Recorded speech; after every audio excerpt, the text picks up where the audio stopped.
All right, so the topic du jour is continuity. We're talking about continuity. So go ahead, I know you may not be using them, but just for my benefit, click those Chromebooks all the way close, so I can otherwise it just interrupts our, that's better. Okay, so continuity, now, as always, as I've mentioned before, it's a really good habit in math to always think about what the ramifications are graphically of a topic or a concept, like continuity.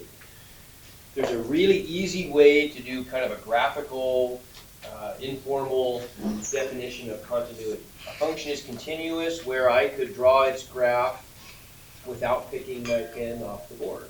Any place I have to remove my pen from the board, we call it discontinuity, right? Make sense? And if it's a function, of course, it can't overlap vertically, okay? All right, so let's discuss the continuity of this function. Well, this is one we talked about last week a little bit. Remember how this one went? Now, we wrote this, I think we might have picked a slightly different, I don't know if it was a 2 or not. But what did we say? When we wrote this as a piecewise function, we know that the absolute value of x minus 2 is just x minus 2 when it's positive, and it's negative x minus 2 when it's negative, right? Remember that? Now, we don't have to go through the whole process. Let me just write that part down. So the absolute value of x minus 2 is x minus 2 when x is greater than 2. It's negative the quantity x minus 2 when x is less than 2. And it's 0 when x equals 2, right? So first of all, where is this function defined even? Are there any places where it is undefined? At 2. So right away we have to exclude 2 from our domain. Okay? But these other, it is defined for values greater than or less than 2. So what would be the case then for values of x greater than 2? We're going to end up with x minus 2 over x minus 2, which is 1.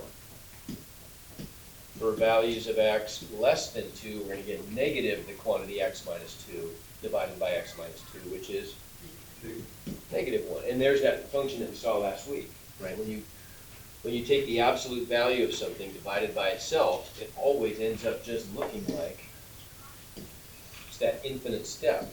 Right? If that's 0, it just looks like this.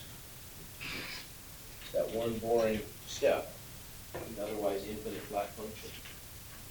So what is the continuity of this function? Is it discontinuous anywhere? Yeah. Where is it discontinuous? At 0. Yeah, it's discontinuous at 0. Every place else, I can draw this thing forever without picking my pen off the board, but when I get to 0, I have to pick it up, right? So we would say that f is continuous on x does not equal 2. Okay? Or 4x does not equal 2. Every place else, that implies, if I say it's continuous and x does not equal to 2, you get that implies every place else is fine. Okay? All right. Questions? Okay? How about this one? Well, here's our step function, our greatest integer function. Okay? And I think I got shorted on this one when we were talking about this last time. Another way of saying this would be if it's a greatest integer function, it means it's the greatest integer that's less than or equal to that input value, right? So what's the greatest integer of 1.4? 1. What's the greatest integer of 0.3? 0. What's the greatest integer of negative 1.3? 0. The greatest integer, negative 2, right? Negative 2 is the greatest integer that's less than or equal to negative 1.3. So sometimes we call this a floor function.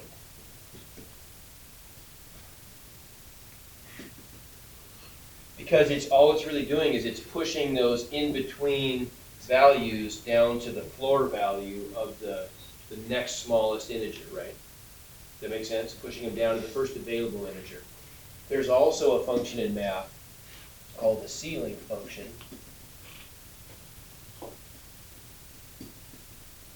Which does the opposite, right? It does what's the least integer that's greater than or equal to an input value. So what would the ceiling of 1.4 be? 2. The ceiling of negative 1.3 would be negative 1. Okay, and you see those a lot. Those are really useful in programming too. Those just come up an awful lot in programming, it seems. So we would say something like this then. We know that for the function x cannot equal n, where n is some element of integers. That's one way you could say it. Or you could even just say, right, because this time it's not just a single value. Like in our last example, it's only one number to worry about. X can't equal 2. But here, x can't equal any value of n, where n represents the set of integers. N is any element of the set of integers. But it would really be easier just to say x is not included in the set of integers. It's not an element of the set of integers. Okay? This is kind of shorthand, but that sums it up pretty well. How about this one? We don't know, do we? There's no graph. So what do you think? Well, what can we do? We have to do a little exploration though, because we don't immediately know. Just draw a graph. We could draw a graph. Maybe we could do it another way though. What are the things that could be happening there? Is the function defined every place? Because obviously if the function were undefined somewhere, then I'd have to pick my pen up because I couldn't include that x value. So that's automatically going to be a place where there has to be a discontinuity, right? That's a pretty simple one. This function, is it any place undefined? No. No. It's defined for all values of x, isn't it? Right? What could, just describe what could be happening to the graph here if it's not continuous, what's going on? And this function is defined as x squared everywhere except at the single x value 1. Okay, so it's possible that it's going to jump up to 2, and that's not going to be where it normally would have been, right? An ant that we're walking along the function x squared, if he's already normally going to step on a y value of 2 when x equals 1, big deal. It just filled in that hole and it's fine, right? But the other possibility is this could be one of those wacky ones where there's a hole in the function and there's one point that's moved, that's offset vertically from the function, right? So that's really the key, isn't it? If this number matches up perfectly, this y value matches up with the function, then it is continuous, right? Because then the hole in the function is filled in right there and the ant just steps smoothly onto that and it's no problems, right? Well, what's our mathematical tool for determining which of those things happens? What have we done in the past that might be a useful way to approach this? How could we tell? Direct substitution. Okay, but direct substitution implies you're doing what? What are you doing when you do direct substitution? What are you doing? A limit. There you go. It's a limit, isn't it? The limit is the tool of choice here because the limit is telling us if we take the limit of the function as x approaches 1, if our answer is 2, it's continuous, isn't it? Right? Everybody see that? Because really the two things that are going on, you know, I described this, I should just draw a graph. So here's our function. That's 1. Are you recording? I am. Thank you. Why not? So either, the question is, does the dot go there or is the dot up here? That's really all we're trying to decide, right? Well, we know what the value of the dot is. The coordinates of the single point, I shouldn't call it a dot, I should call it a point. Coordinates of the point are 1, 2. It's just, would the function normally have that value, right? So we'll take the limit and find out. If we do the limit of f of x as x approaches 1, well, that's equal to, we're using this part of the function as we approach 1, aren't we? Right? We're not at 1 when we take a limit. So we're taking the limit of x squared as x approaches 1, which is 1. So what's the answer? Is it continuous? No, it's not. Okay, good. So we could say then, you know, I really wanted to have one more in there. my other slide. I think, oh, I know what happened. I remember when it got deleted. I'm gonna make one up. So what if we do something like this? What if we do?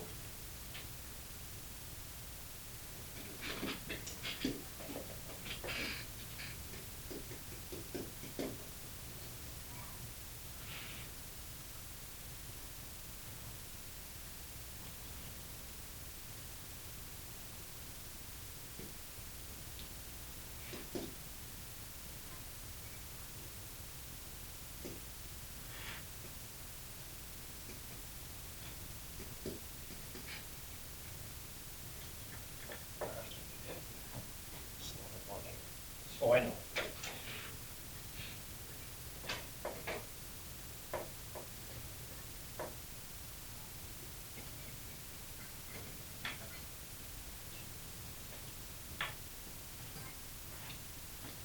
That's a good example of that. I'm just gonna pull it out of the book.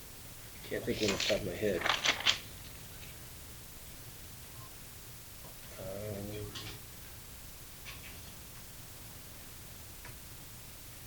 Yeah, that was a good try. Yeah, that would be good. Don't do this.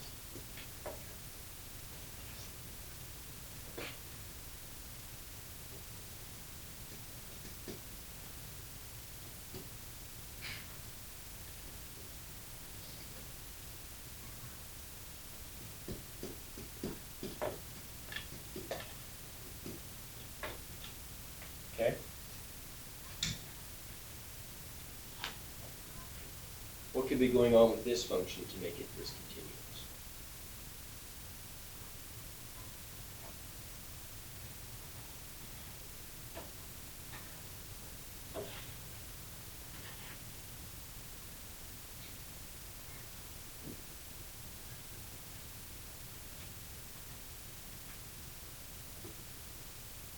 Piecewise function, right? It's defined as 2x for values of x less than 2 and x squared plus 1 for values of x greater than or equal to 2. Is the function defined everywhere? Yes. It's defined everywhere. Yes. Right? There's no value of x where it's not defined. But what could be happening to the graph to make it discontinuous? Could be Joe. Okay, it could be a break in the function, right? Could be a break in the function. How are we gonna know? What are we gonna do? Limit, okay. Take a limit, well, Desmos, but you're not gonna have Desmos on necessarily on Plug it in the the tester. It's gotta be able to do it analytically, right? So we gotta be able to take a limit from the left and a limit from the right and see if they match up in this case. That make sense? Now you see that this is subtly different than the one we did right here. The two-sided limit exists there, right? This one's a little bit different. This time, maybe it exists and maybe it doesn't. We gotta see if the limit from the left matches up with the limit from the right. So if we take the limit from the left,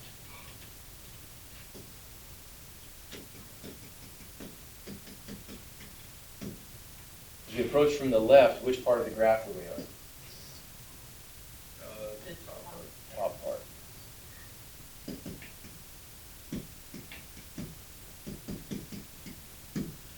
So what's our answer? Right, but we don't really care if it's a little bit less in this case, right? It's just 4. I mean, we're approaching 2 arbitrarily closely. We just get an answer of 4. Why is that notation important here? Only because it's telling us Which way we're coming from. which way we're coming from, so which part of the piecewise function we're using, right?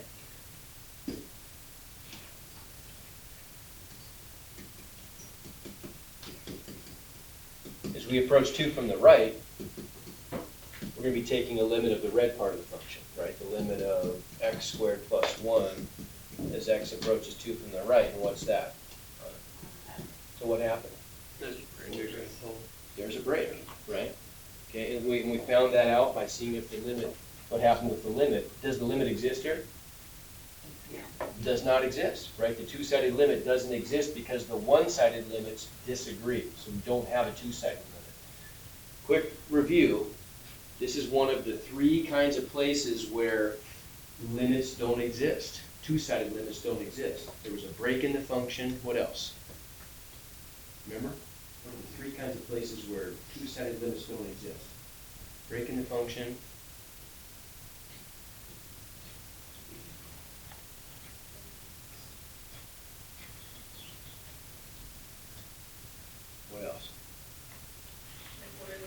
Yeah, the other two. Yeah, see if you can just remember. Say it again? Unbound behavior. Unbound behavior, so an asymptote, right? Infinite behavior. And then the other one was the weird oscillating behavior, like the sine of 1 over x where it just oscillates infinitely. So there's no value at which it actually approaches. Okay, so now let's review these things. So we looked at 3 examples, more than 3 probably. Let's take this one for example. Here was an example where we knew right away it was going to be discontinuous before we even did any work. How do we know it was going to be discontinuous? It's not even defined there. Done. We know it's not going to be continuous. Here's an example where we weren't sure. It's defined every place, but we checked the limit, and the limit didn't exist. So there's another category. We know that a function will never be continuous where the limit doesn't exist, right? So the function has to be defined. The limit has to have a limit, two-sided limit. And then what about this case right here? It was defined, and it had a limit, right? The value of the function, though, it was defined at 1, and the value of the function was 2. It had a limit as we approached 1, but the limit was 1, right? And so it had a hole with an offset point. But that's an awkward way of talking about it. We could say mathematically, the test, if we want to assign a test here, that it failed. In this case, even though the limit existed and the function existed, their values disagreed, right? Okay, so we could compile those into a little list then. A function is continuous at a point if and only if the following 3 conditions are satisfied. Okay, and we'll just go from easiest to most complex. First one is, it's continuous at the point A if f of A is defined. Then we have to check that off. I shouldn't say that's true. That's not true necessarily. That has to be true. That's one of the 3 criteria, right? Second one is the limit of the function as x approaches A has to exist. And then the third one is that the limit has to equal, the value of the limit has to equal the value of the function. Okay? All right, so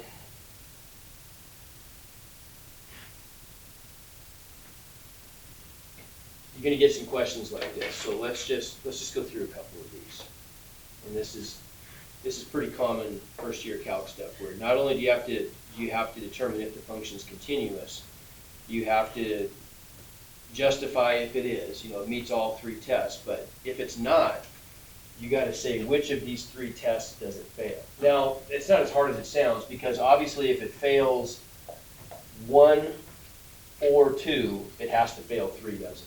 Because 3, 3 implicitly relies on the existence of 1 and 2. If either 1 and 2 fail, then 3 automatically fails, right? So what about this one? Is it continuous? The statement is it's continuous at 2. That's not true, is it? No. Right away it's not true. How come? It's not. It's not even defined there, right? So already we know we got a big X right there. Okay, makes sense? So it's going to be a 1 and a 3 situation, isn't it?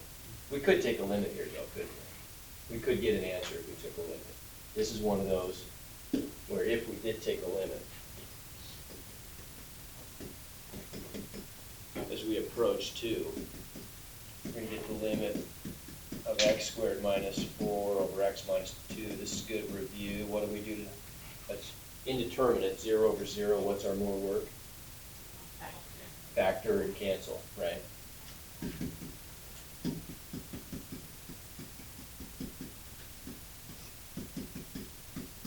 So we'd end up getting an answer, wouldn't we? As we approach 2. So we didn't get 4. We get an answer, but it fails 1 and therefore 3. That's what it looks like. Here's another one. I'll kind of zip through this a little bit. What about this one? If the function is defined, so it passes that test, doesn't it? Question is, does the limit exist? Well, if we were to take the limit, what we would find is we'd get different limits from the left and the right. We won't go through that. We didn't like that, right? So this is one that would fail, tell me what it fails there. Number 2, and therefore number 3, right? this one? Is it defined everywhere? It is, right? Sine x over x is not defined as 0, but this piecewise function is defined at x equals 0. So it meets the first criterion. What about the second? How come? You're right. Because this. Oh, okay, hang on a second. Actually, wait a second. No, this one does. We were thinking of, I was thinking the same thing. I was thinking of sine of 1 over x, but this is sine x over x. Do you remember this one? Have we done this one yet? Yeah. Yeah, we did this one, right? Oh, yeah, I did this one. That's right, I'm not thinking. It's a long weekend for me. We did the geometric proof of this, right? Remind us real quick, what is this special limit? What's the limit of sine x over x as x approaches 0? This is about 3 assignments ago. Yeah, it's 1, right? So that's a really important one. So the limit does exist, right? So it actually does meet this criterion. But what do you know? They're not going to meet up, are they? So it does fail the third.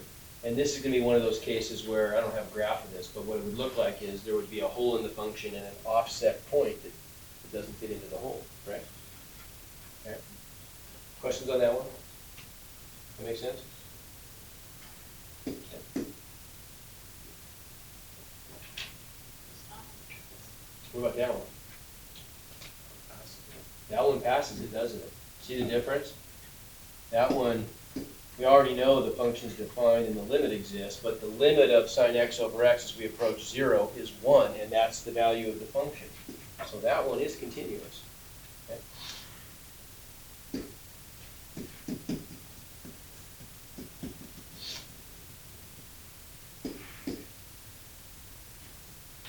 Okay.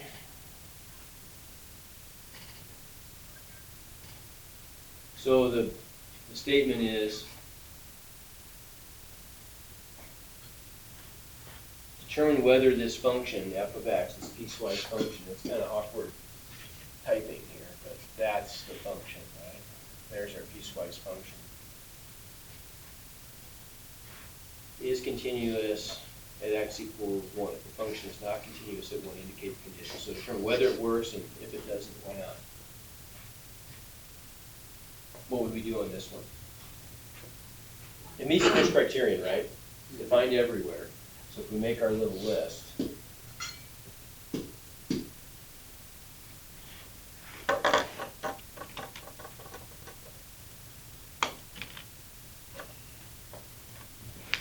can check off number 1 because it's defined for all values of x.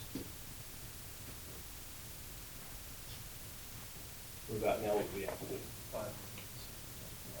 Good, and be real specific here. How am I going to take the limit on this? Oh. Good, limits from the left and limits from the right, all right. Okay, because we're taking a limit at 1, and that potentially is a break in the function, right? So we would do the limit of f of x as x approaches 1 from the left. Now, which part of the domain is that going to be on? Which part of the function, which piece? So, Top. We want values less than 1. So that would go right there.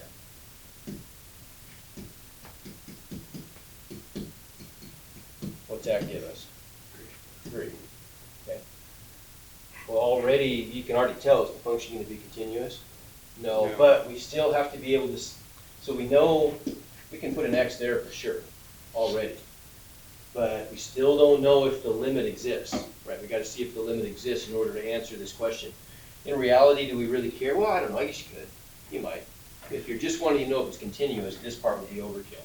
But you might want to know more than that. You might want to know, oftentimes it's really valuable to know if the limit exists, because if it doesn't, then that tells you something important about the function. So then how about the limit of f of x as x approaches 1 from the right? Top, bottom, middle. Bottom.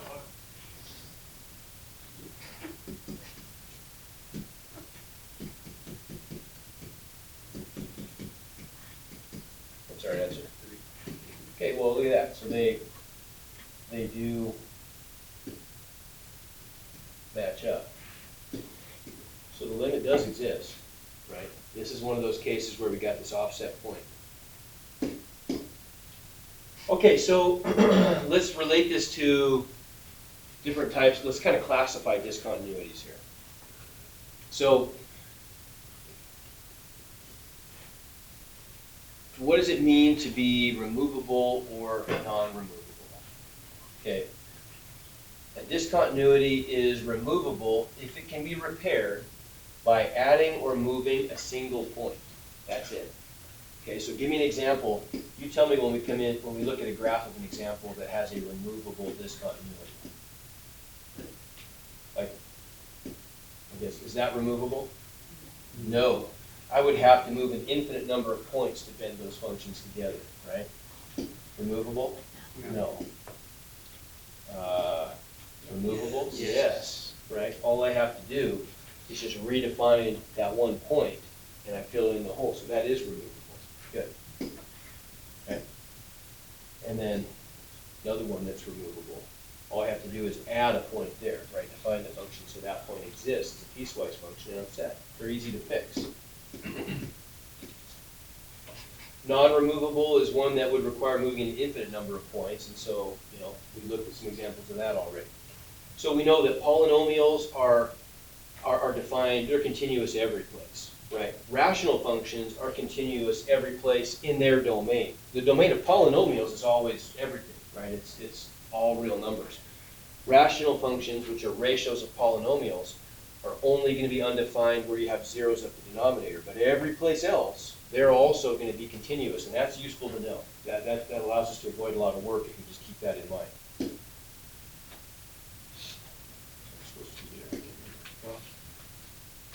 So let's talk about continuities on an interval then. So this is another kind of question that's often asked is, state the intervals over which the function is continuous. Well, we've done a bunch of this already. We just looked at it from a different perspective. We said something like, right here. We said this function is continuous on x does not equal 2, right? So it's discontinuous at 2. How would I write that using an interval? Like say using interval notation. 2 to 0. to 2. 2. 4 from 2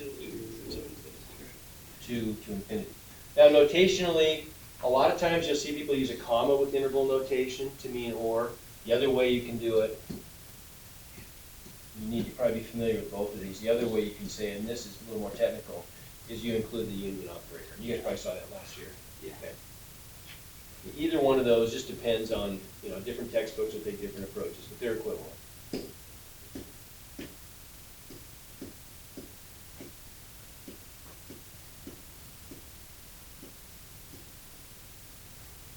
So what would I have to do here then? We won't worry about deciding which test, we won't worry about identifying which test makes it discontinuous, anything crazy like that. We just want to look at this function and we want to state the intervals over which it's continuous. So this is a rational function, right? Okay, this is kind of review almost. So, Say it again?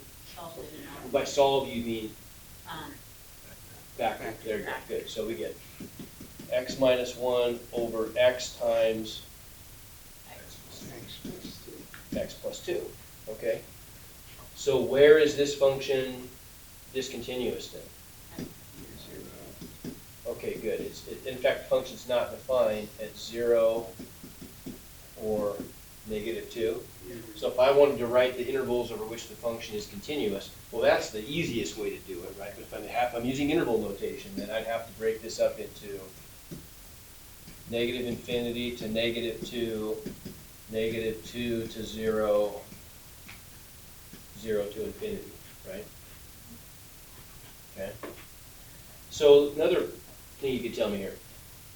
What's going on that function? What's going on at x equals 1? What's unique about that function, the graph of that function at x equals 1?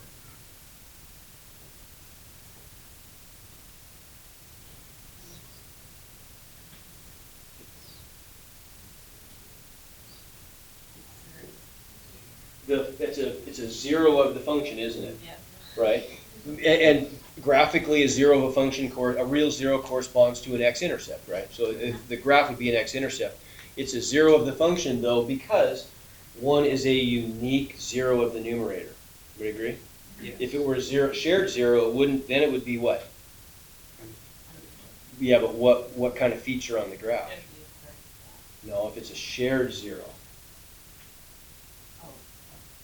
It's a hole, right? A shared zero is a hole. There's a hole in the function at that place.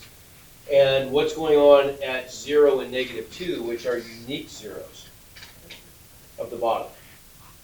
Those are vertical asymptotes. Okay, good.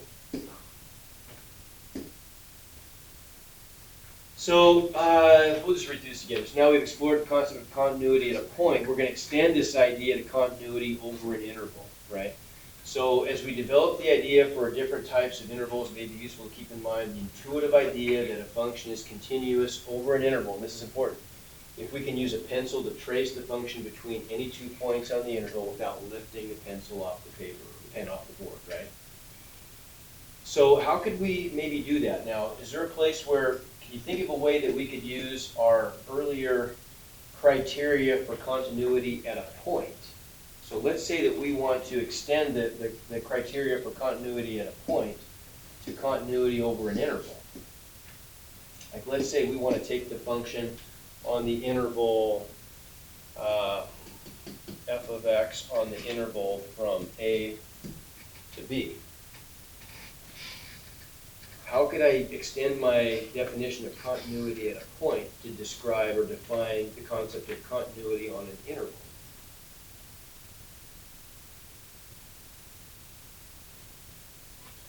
What would have to be true? What would have to be true for all values of x between a and b? They don't have to exist. They have to exist. In fact, what 3 criteria would have to be true? If we're talking about the function being continuous on this closed interval, what would have to be true? On the open interval, just between the endpoints. 1 and 2 and 3, right? The criteria for point continuity would just have to exist everywhere between the endpoints, right? So if we want to define continuity on a closed interval, we could say, okay, well, on the open interval, every point in between, right, is going to meet the criteria for point continuity. Let me rewrite that. So I'll say it this way.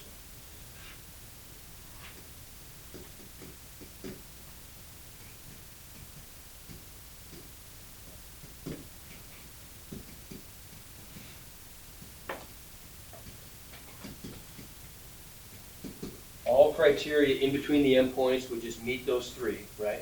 And that seems like, do you have to check an infinite number of values? No, it's usually pretty straightforward, right? We're just going to look for the glaring places where it's pretty obvious the locations where the function wouldn't exist or maybe a limit wouldn't exist, and we just check those. Every place else we know it's going to be fine. But what about the endpoints? There's a problem. What part of the 3 criteria, which one of those 3 is going to fall apart when we try to deal with the endpoints? Here's our 3 criteria again. Whoops. Well, it's pretty easy to know. I mean, if the function's defined at the endpoints, then we're fine. But where does this fall apart a little bit? Yeah, the limit part, right? This is a 2-sided limit we're talking about. All the examples we've looked at, we've required the use of a 2-sided limit. At the endpoints of the function, you can't take a 2-sided limit, right? So what must we just be able to restrict ourselves to? A 1-sided, which makes sense, right? You can't approach, like if I take a function like, for example, let's look at one where you physically can't even approach from the left. Like what if I have the graph of this function? Here's A, here's B. That function looks pretty continuous on the closed interval, doesn't it? Because I set my pen down at x equals A, I pick my pen up at x equals B, every place in between I was fine.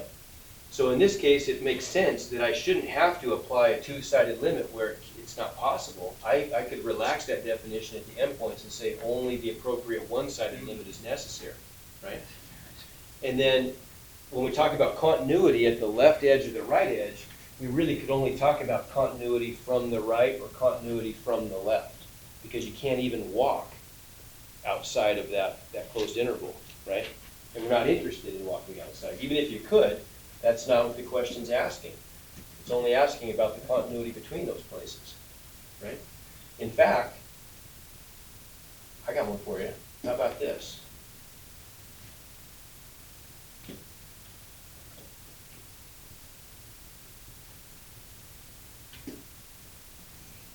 Oh.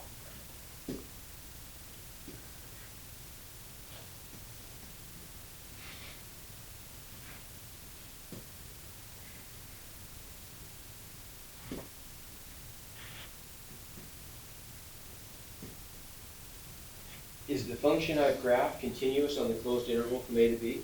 No. Ooh, debate. I like debates, that's good.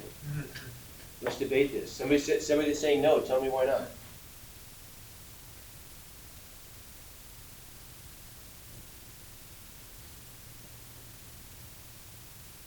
What do you think? I'm saying yes. I'm saying yes. I'm saying Okay. How come? How come, Because- Redmond, why are you saying yes? Because it includes those two endpoints, so it still count for A. Okay, so this is weird, and I get why you'd say no. It's pretty clear why you'd say no, and that makes sense in a way too. Because if I ask you, is this function continuous at A? The answer is clearly no. no, right? The two-sided limit doesn't exist, right? But is the function continuous on the closed interval from A to B? Yes, it is, because think about our informal graphical definition. I set my pen down at A, and I pick it up at B without any interruptions in between, right? So continuity on a closed interval only depends on, am I continuous from the right at the left boundary, and am I continuous from the left at the right end point? Okay, and there's a way we describe that.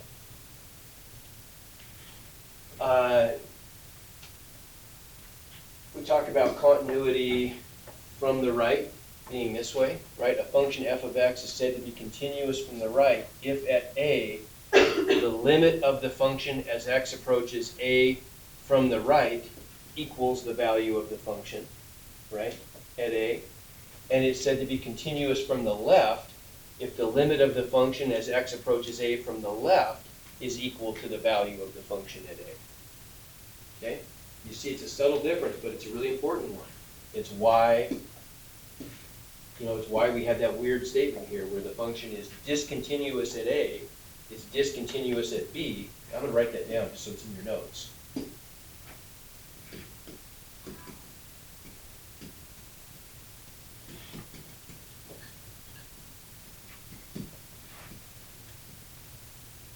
It's discontinuous at A and B, and yet f is continuous on the closed interval from A to B. Crazy. Does it make sense though? Questions on that? Jen, does that make sense? Yes. So I saw what you were thinking. It was a good thought. It was a good thought. Okay, how about this one? State the intervals over which this function is continuous. Okay, this is a good one to look at because we got to define. First thing we always want to do with these functions is define what is their domain. So if I've got f of x equals the square root of 4 minus x squared, this is really good practice. What is the domain of this function?